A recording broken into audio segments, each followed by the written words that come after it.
I think the future of Africa's creative economy is really bright, and that's mainly because the world has not been exposed to much of the creative production that comes from Africa at the moment. And so we have a wealth of new stories, a wealth of new ways of visualizing the world, a wealth of new experiences to offer the world. And I think the world is hungry for this at the moment and ready. So I think that the creative economy in Africa is going to take off soon. At the moment, I've started on a young adult trilogy, and it's the Tsitsi trilogy. And the first one is called Tsitsi and the Great Ancestor of Fire. So that's the next literary offering that I'm going to be doing. But apart from that, I have lots of film plays that screenplays that I'm working on. One of them deals with the fuel crisis in Zimbabwe. In fact, that's an old screenplay that I began about 10-15 years ago when we had another fuel crisis, but it's become contemporary again. And I've got several more projects that I'm doing with young writers on the continent, mentoring them with their screenplays, and I hope to take those into production.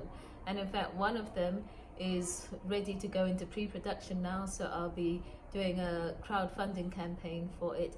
It's called Nena, and it's by a Nigerian writer, because it's adapted from a novel, and the novel is called Trapped in Oblivion. So I've got lots of film projects on the way as well. I am not going to adapt Nervous Conditions into a film.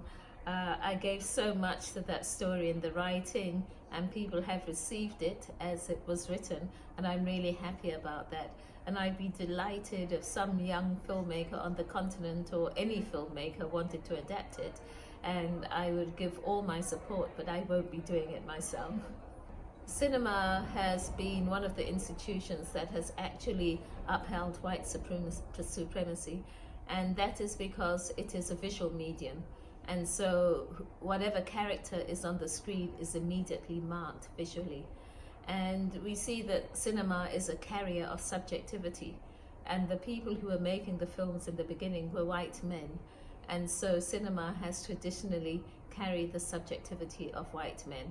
And this is something that many people of color are working to change. And of course, their allies amongst white men are helping them to do that.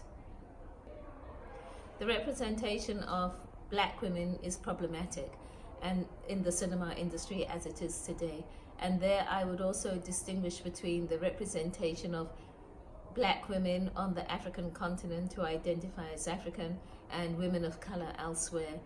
Women of color have more access to narrative simply because many of them live in countries where there is an industry. They have had to fight, but the fruits of those fights are beginning to be visible, and we've seen that just this Sunday, 3 African American women won Oscars. So that is a sign that women of color are beginning to access the cinematic world. However, this has not really trickled down into Africa yet on our own terms. We have many projects where people from elsewhere, and mainly men, are coming to make films on the continent, but that is not the expression of the African women themselves, and that is where I feel my work is cut out to make a difference. Festivals are very important in film distribution because they are one of the ways in which we educate audiences to understand narratives that they may not see commercially. And once audiences are educated and know that different kinds of films are out there, they then want to see those kinds of films. And so in terms of audience building, festivals are absolutely important. Festivals have also become a site of other activities such as production platforms and markets. And so these are aspects that we have to encourage on the African continent and also for African women filmmakers. I think the role of art in creating community around blackness has been immense, because without art we do not get to see those representations of blackness, and without those representations that are out there that we can all agree on, we cannot congregate around them. And so in fact, art is essential to creating community around blackness.